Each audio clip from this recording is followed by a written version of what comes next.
Hello, everybody, and welcome to Stewing the Pod. I'm Greg Stewart, and today we're going to connect on a few things in reference to murders at the Waffle House. And as you can see in the beginning segment, in reference to if you were reading the first six numbers in reference to murders at Waffle Houses, maybe even in your neighborhood. I know that's what brought me to this subject. There was nothing in the news as of late that said, hey, check out this true crime, but I want to share my own personal experience about a Waffle House that literally happened minutes from my home at 2 in the morning.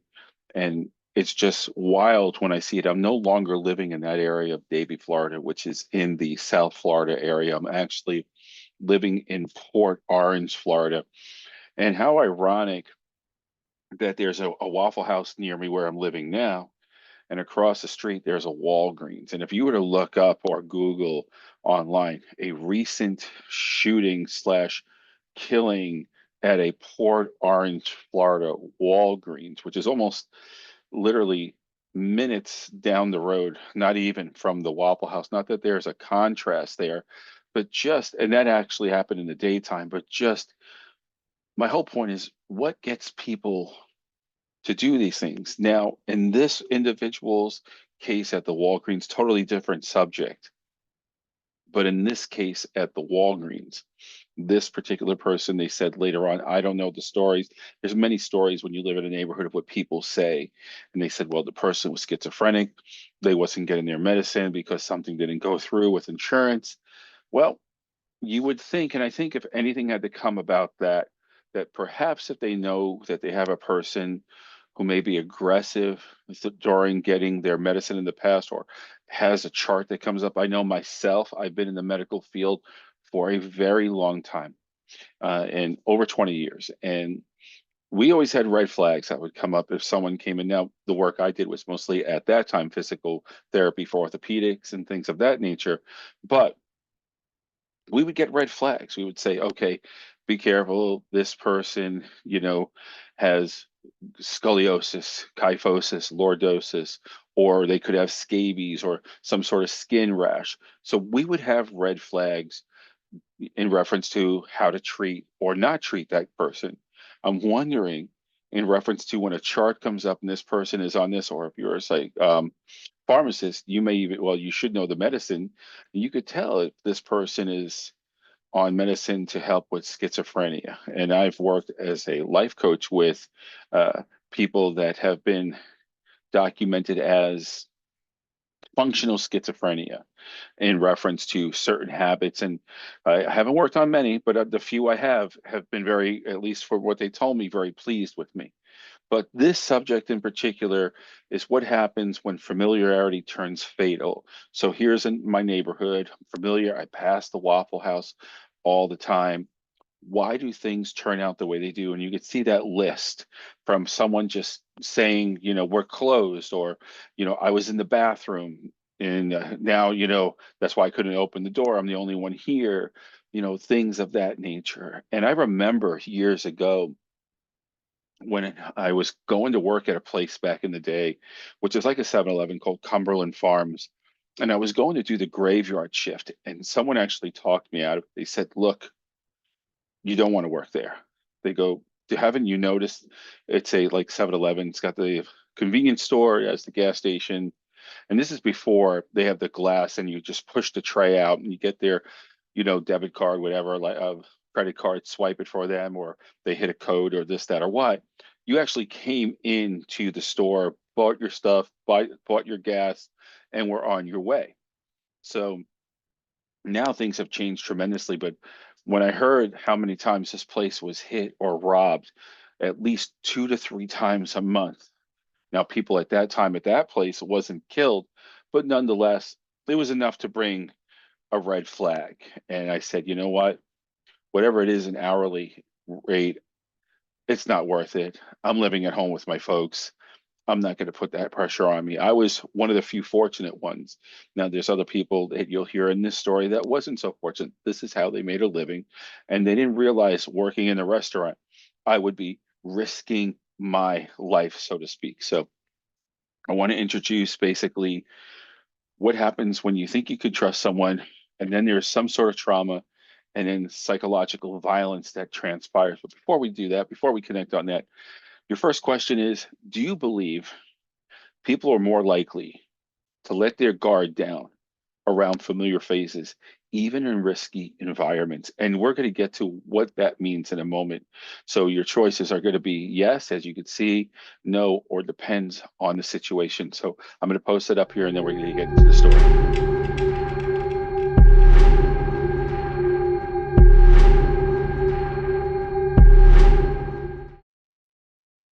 All right, so we're going to get started with the story. But before we do, I'd like to make a request to you, the audience.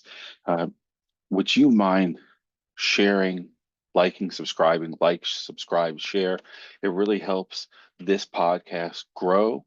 And I'm hoping that this information is helpful for people in reference to seeing red flags and things of that nature. So, once again, if you can like, subscribe, and share, we really appreciate it. I keep saying we because it's me, my family, we're all involved in this.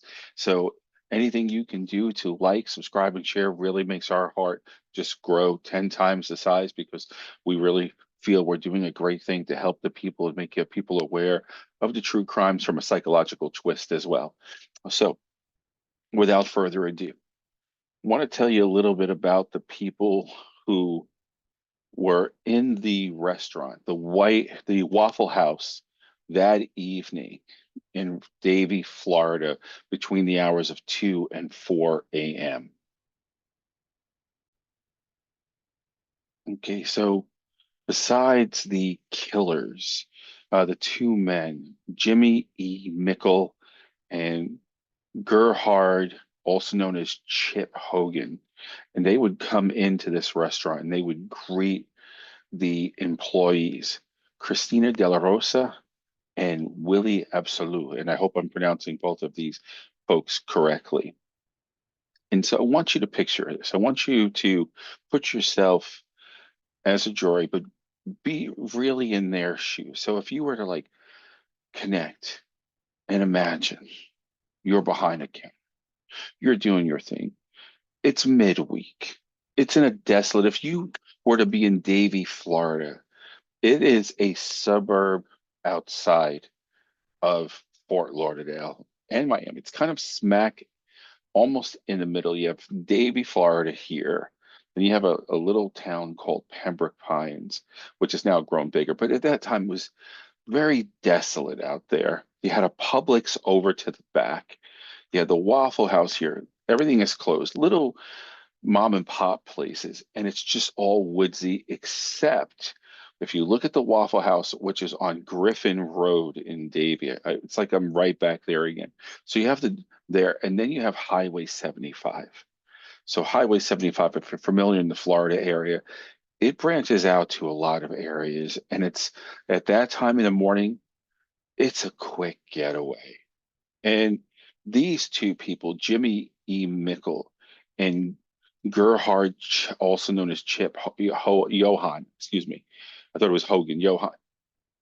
And you could imagine their mindset as they are driving to this area, that they obviously had to know it well enough to know that this is a great place to hit. We'll be in and out, and we have our guns. We already have a plan. It's premeditated. We're going to take everybody out, and we're going to move on, and we're going to get this money, because I've seen that they get busy at these times and they're quiet at this time. So let's do this. So they pull up. They pull up, and they're going to greet Christina and Willie. But before we go any further, I want to connect with you now in reference to my second question for you, and it goes like this.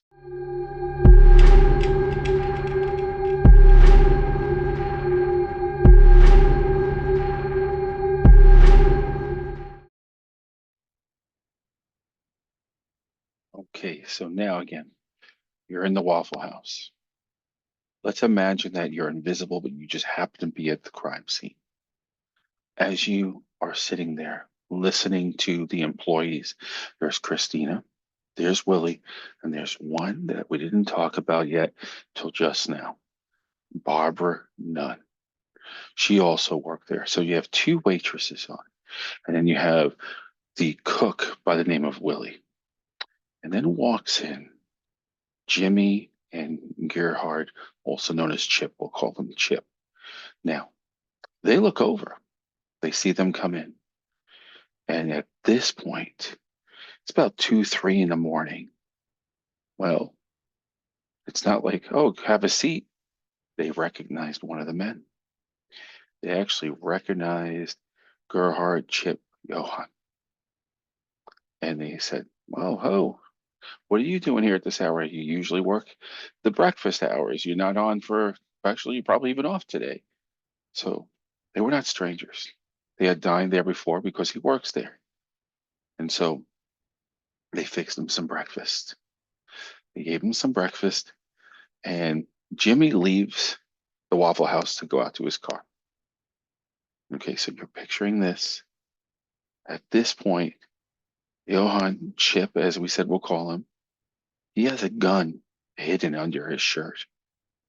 And this is where the one person comes in with bolt cutters, aka Jimmy, and he says, okay, this is a stick up. Everybody be calm, and no one's going to get hurt. And this is also Chip's words as well. So they had this breakfast. Jimmy fetches a bolt cutter, and Chip has his gun. At this point, they could lock up everything. We're going to lock everything up, and we're going to head over to the freezer. Why? Why the freezer, Chip? Why is this happening? I don't want to talk. Just do as I say, and nobody will get hurt. I just know that if I don't put you in the freezer, you're going to call the cops, and I'm not going to have an opportunity to get away. So nobody's going to get hurt. Just do as I say. We're going to lock you in the freezer, and then we're going to make our getaway. And that's it. So now they're trying to trust this man, but they're scared. They know that we've seen your face. We've seen both of your faces. So here's your next question.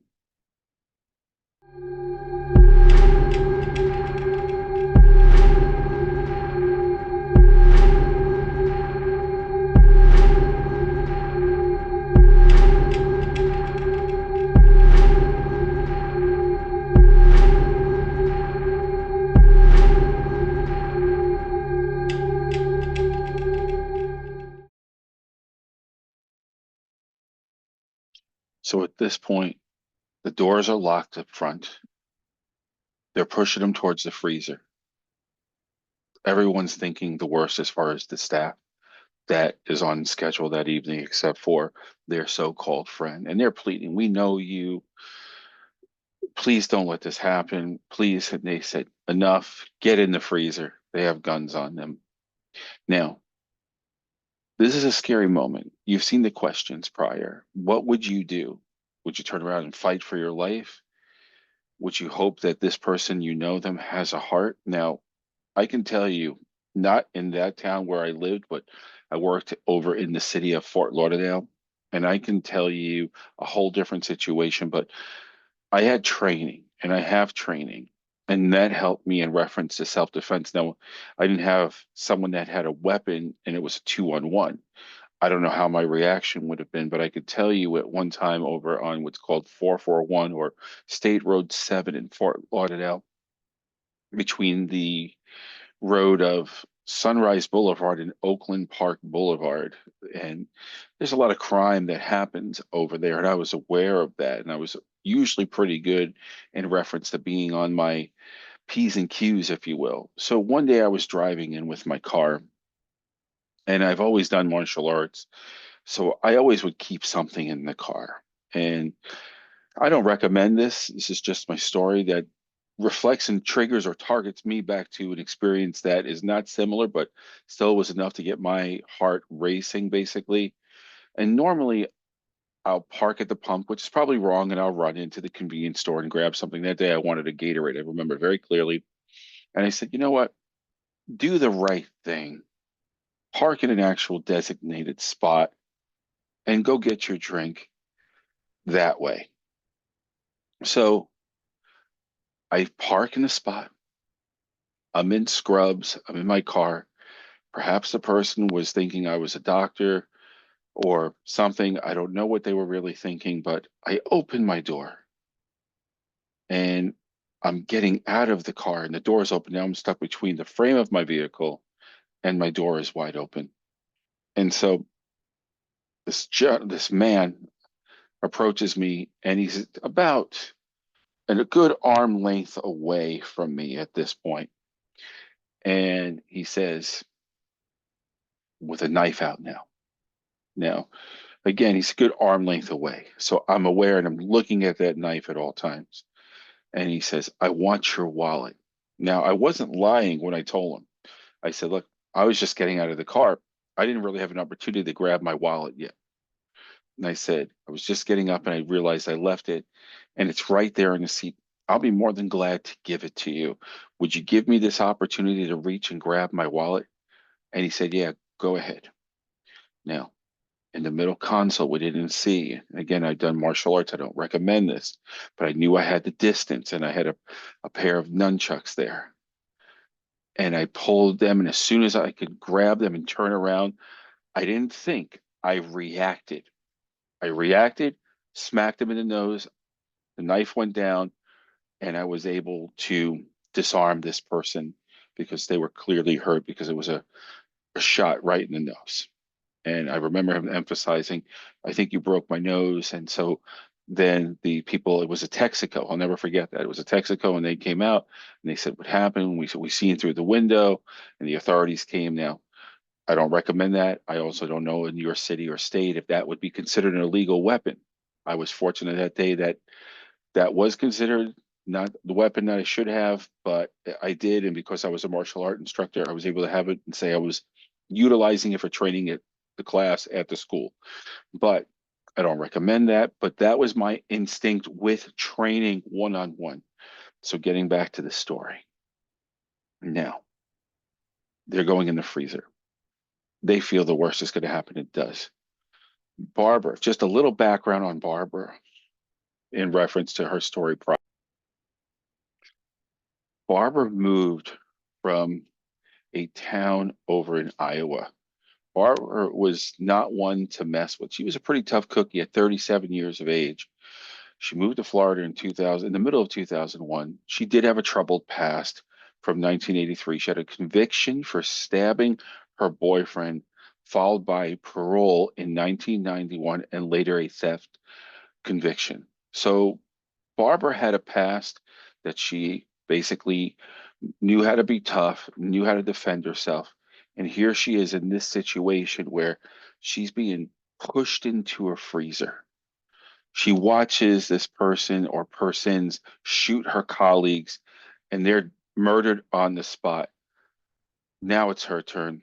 As she's pleading and pleading, boom, they hit her right there. Down she goes. They figure headshot, we're out of here. Close the freezer, run out, and it's a smooth getaway. No witnesses. Everybody's gone. And so at this point, we got away with murder. Do you know, by the way, how much they were able to? I remember hearing this clearly on the news. The big financial getaway that they received that evening in the draw. Didn't even rob them, didn't even ask for their purse or his wallet or anything. $53. $53. These two killers took these people, put them in a freezer, shot and killed for $53.